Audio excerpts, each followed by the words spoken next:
Akan membahas mengenai George William Friedrich Hegel. Sesi ketiga. Idealisme Jerman menemukan raksasanya yang paling akbar, yaitu dalam diri Hegel. Tidak berlebihan juga jika ia dipandang sebagai tokoh puncak segala bentuk spekulasi filsafat yang filosofis dalam sejarah filsafat modern Barat.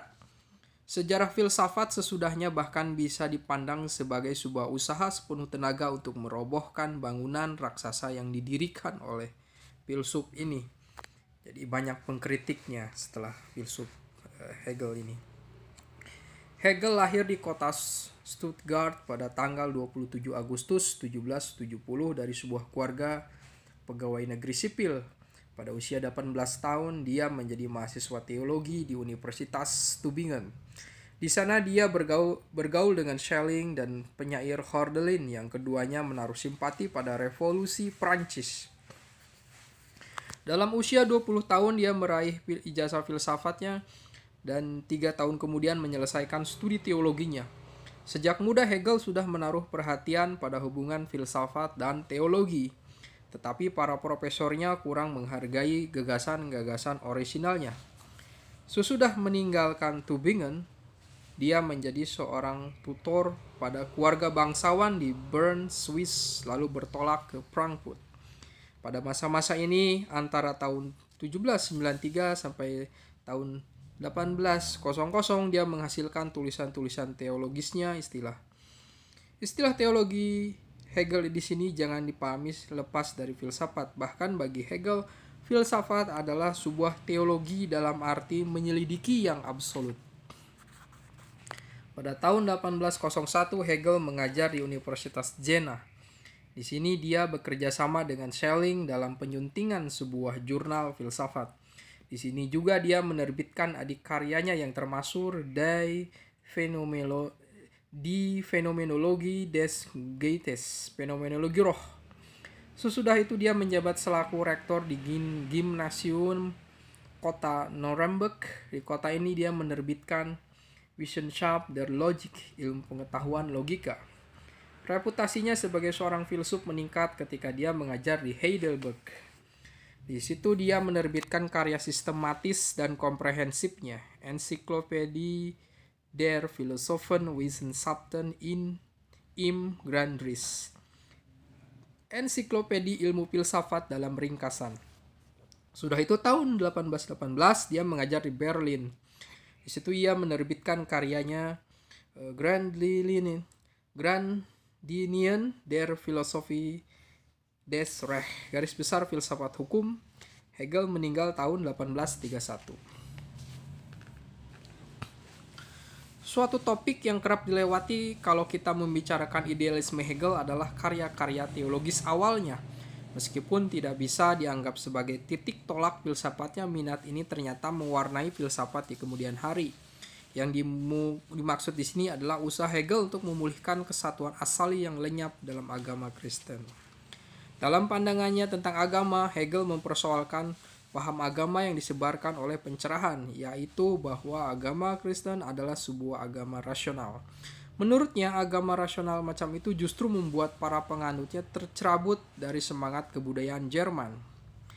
Yang diidam-idamkan Hegel sebenarnya adalah agama seperti yang dianut kebudayaan Yunani. Agama Yunani kuno itu berakar pada semangat rakyat dan integrasi dalam kebudayaan Yunani.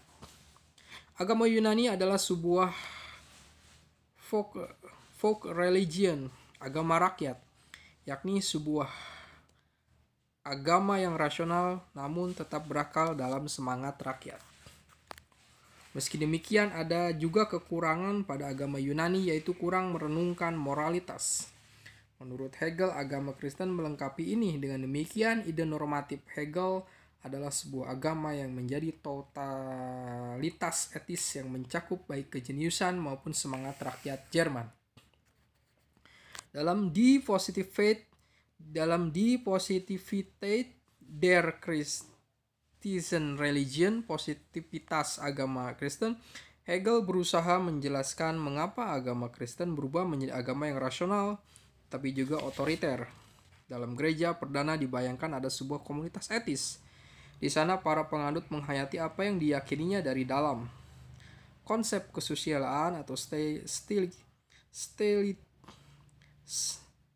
Stilicate di kemudian hari bersumber pada gambaran gereja perdana ini. Akan tetapi melalui ajaran-ajaran para rasul dan murid-murid, penghayatan personal ini mulai diatur sehingga orang mulai terasing dari dirinya yang otentik. Kebebasan berpikir lenyap dan oleh dogma-dogma yang makin lama makin lengkap dalam gereja tersebut. Hegel mengatakan bahwa manusia di sini terasing bahkan dari Allah sendiri. Alienasi dalam agama ini dalam Katolikisme dipulihkan lewat kepercayaan akan sakramen-sakramen. Dalam Der Geist der Christentum and Sein Glauben, semangat kekristenan kepercayaannya, tema alienasi dan pemulihan juga muncul dengan cara lain. Dalam agama Yahudi, menurut Allah adalah Tuhan, sedangkan manusia adalah budak yang melaksanakan perintahnya. Hubungan macam ini adalah sebuah alienasi. Dan menurut Hegel, alienasi ini diatasi dalam agama Kristen yang memandang Allah itu kasih. Maka keterasingan manusia dari Allah dan semuanya disembuhkan oleh kesatuan kasih.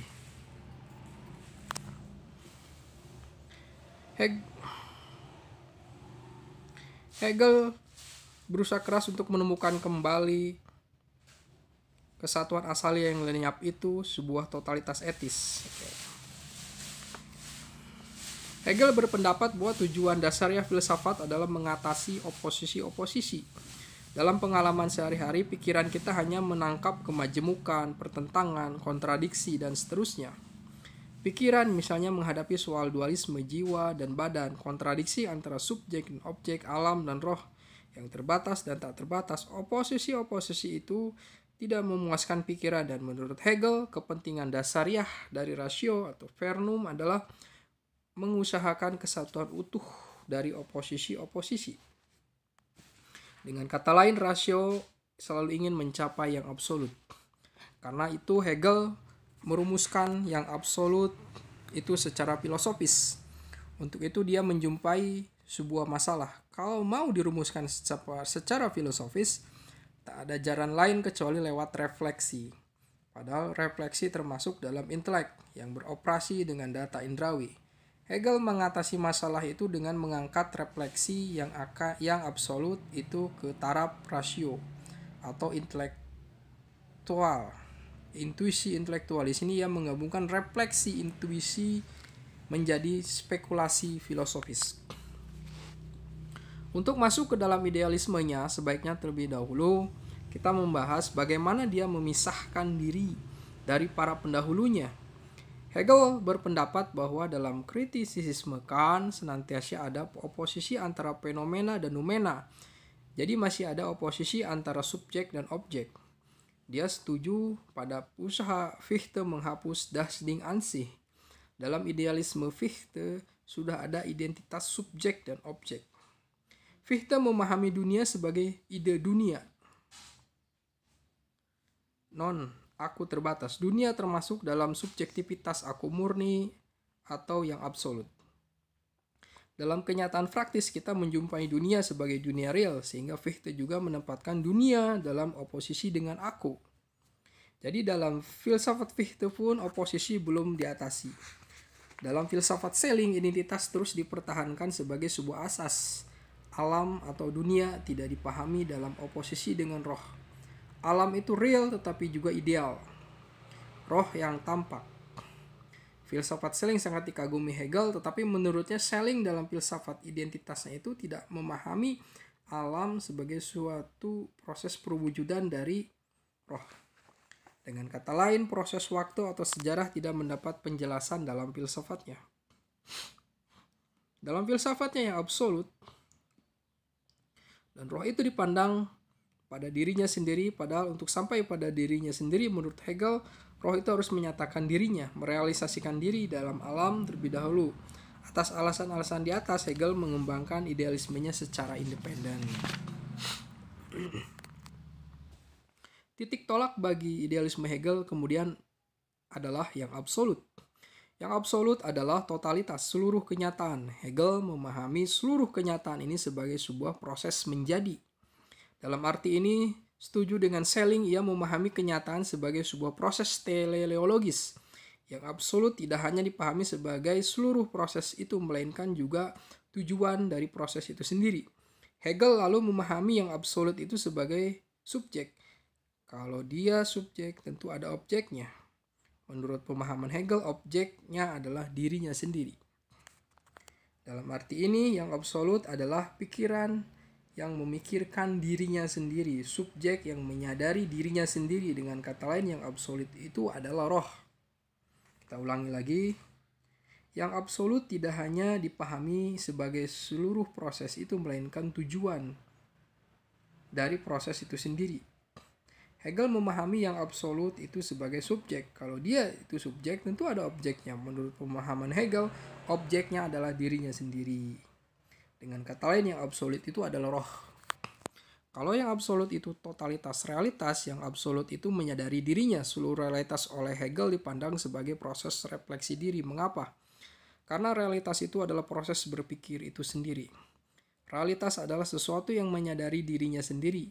Dalam hal ini, Hegel menjelaskan bagaimana terjadinya pengenalan itu. Menurut Hegel, pengenalan diri terjadi dalam dan melalui kesadaran manusia. Tetapi kesadaran tanpa sesuatu yang lain dari dirinya tak mungkin muncul. Karena itu yang absolut itu mengalienasikan diri dalam alam atau mengobjektivasikan dirinya sendiri. Alam menjadi sesuatu yang memungkinkan kesadaran manusia. Dalam kesadaran manusia, lalu yang absolut itu mengatasi alienasinya, dengan kata lain mengenali dirinya kembali.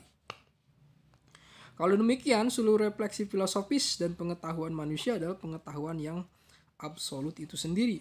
Sejarah filsafat adalah proses bagaimana yang absolut itu menyadari dirinya sendiri. Karena itu Hegel juga menyebut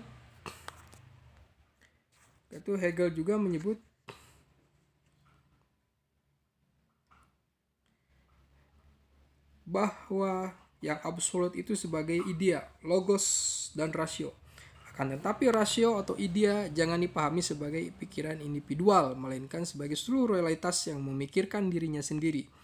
Untuk menegaskan maksud ini, Hegel merumuskan sebuah asas yang termasuk dalam prakata bukunya tentang negara.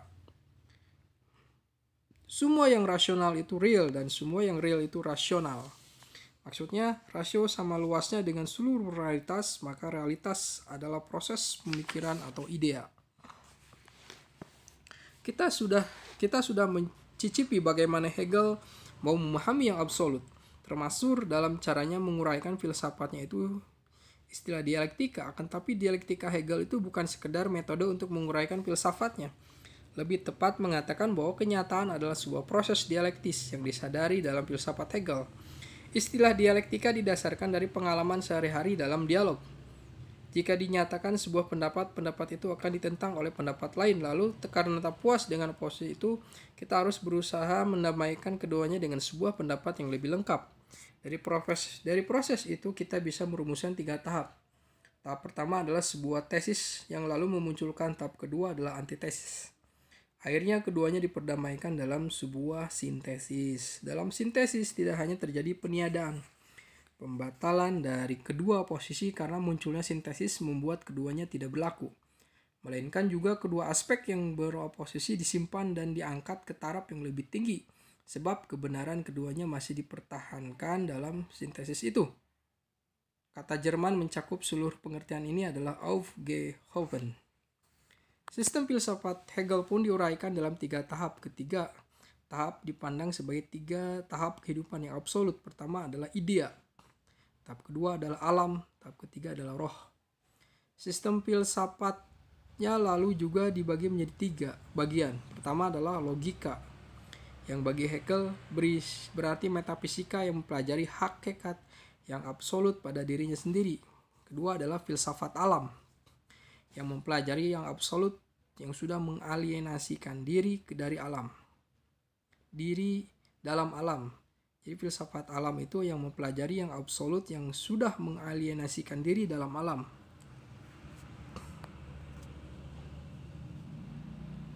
Akhirnya yang ketiga adalah filsafat roh, yang mempelajari yang absolut yang mengenali dirinya kembali. Menurut istilah Hegel, kalau logika mempelajari yang absolut pada dirinya sendiri,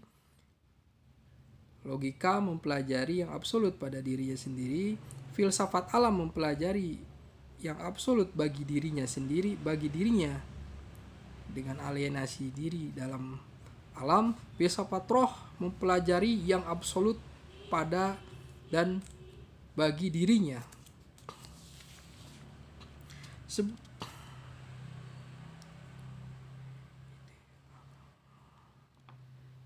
Sebelum kita memasuki isi ringkas dari ketiga bagian filsafat tersebut, sangat penting memahami karyanya yang termasuk yaitu Phänomenologie des Geistes. Dalam karya ini Hegel menjelaskan bagaimana kesadaran manusia itu berkembang dalam proses dari tahap yang paling rendah ke tahap yang paling tinggi.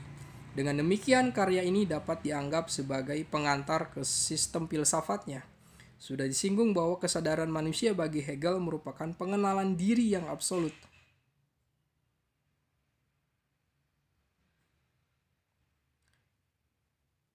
Tentu saja Hegel kemudian menginsafi bahwa proses pengetahuan ini bertolak dari pengetahuan yang serba terbatas menuju ke pengetahuan yang absolut. Dan baru dalam pengetahuan absolut itu yang absolut mengenal dirinya secara penuh. Proses ini dilukiskan dalam Phänomenologie des Geistes juga dalam 3 tahap. Pada tahap pertama dilukiskan bagaimana objek-objek penginderaan berdiri di luar subjek sehingga menghasilkan kesadaran. Pada tahap kedua, Hegel melukiskan bagaimana terjadinya kesadaran diri dan kesadaran sosial. Pada tahap ketiga, dilukiskan bagaimana kedua bentuk kesadaran itu mencapai sintesis dalam rasio. Pada tahap pertama kesadaran, Hegel bertolak dari apa yang disebutnya kepastian indrawi. Yang dimaksud di sini adalah bahwa kesadaran pada tahap yang paling bawah adalah suatu penginderaan atau objek-objek khusus. Rasa kepastian ini meskipun naif merupakan dasar pengetahuan yang paling kaya. Meskipun demikian, ia bukanlah pengetahuan sejati. Untuk mencapai pengetahuan sejati, ia harus melampaui tahap persepsi belaka. Dengan kata lain, kesadaran tidak sekedar menangkap fenomena, melainkan terlebih sesuatu di balik yang fenomenal itu. Suatu fenomena filsafat, suatu metafenomena, itu das Ding an sich Kantian. Untuk itu menurut Hegel, kesadaran yang menembus sesuatu yang berada di belakang yang tampak itu justru menjadi kesadaran diri.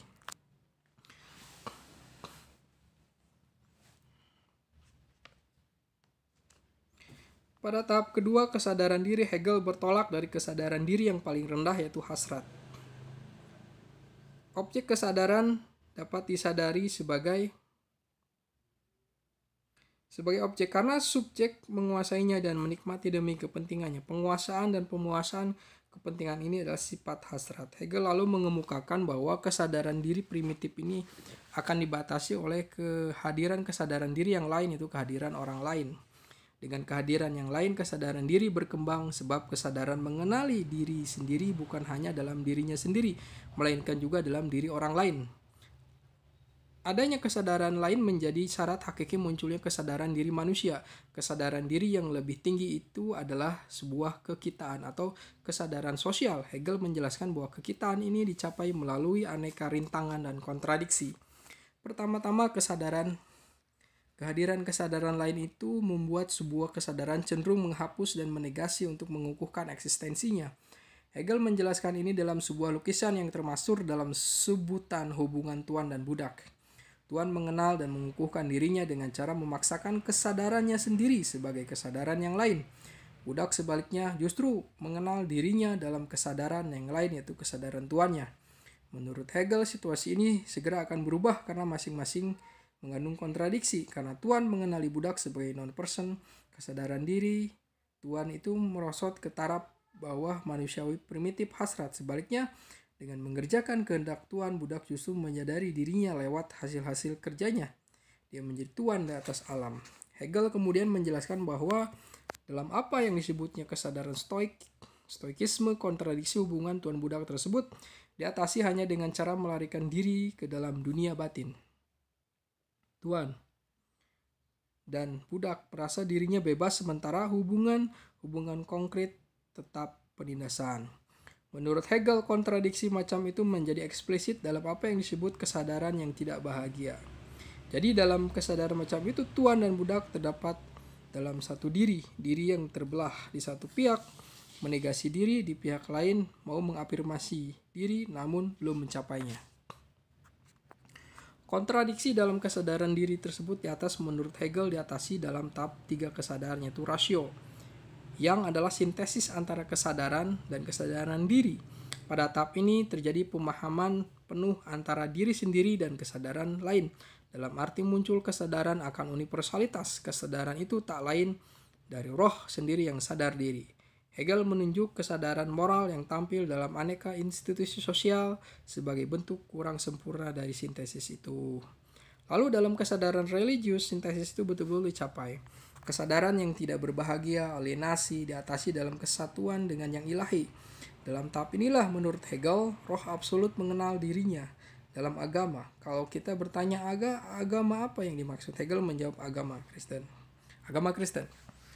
Menurut Hegel, dalam agama-agama alamiah, primitif yang ilahi dilihat dalam objek-objek alamiah. Lalu dalam agama, setiap orang Yunani yang ilahi dilihat sebagai kesadaran diri yang dikaitkan dengan benda-benda fisik. Baru dalam agama Kristen ada roh absolut, yaitu roh kudus yang menyatukan segalanya. Lepas dari simpatinya pada agama tertentu, kita lihat di sini Hegel berhasil mengembangkan sebuah paparan spekulatif mengenai taraf-taraf kesadaran secara dialektis. Cara yang sama dilakukan dalam sistem filsafatnya. Bagi Hegel, logika bukanlah cara berpikir belaka yang terpisah dari metafisika, melainkan sebuah metafisika. Alasan yang absolut itu pikiran absolut, maka ilmu tentang pikiran haruslah ilmu tentang realitas yang absolut, dan itulah logika yang adalah metafisika. Dalam logika transendental Kant kita menjumpai kategori-kategori akal budi. Karena idealisme sudah menghapus das Ding an sich, kategori-kategori itu kini menjadi pikiran absolut atau kategori-kategori realitas. Logika Hegel berusaha mempelajari kategori-kategori ini dalam arti menjelaskan hakikat-hakikat pikiran absolut atau realitas yang terwujud dalam alam dan sejarah.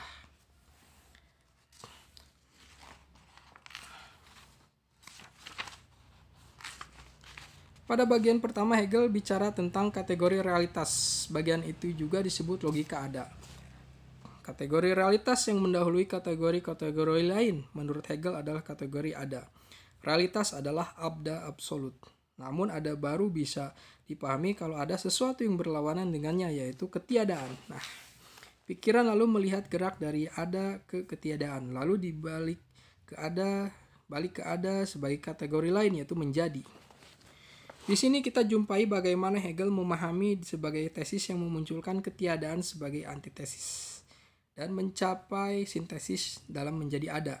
Hegel lalu menyimpulkan bahwa ada adalah menjadi, maka yang absolut sebagai ada adalah yang absolut ya sebagai menjadi. Dengan kata lain, realitas itu adalah menjadi, sebuah proses perkembangan diri dari realitas itu sendiri. Terima kasih.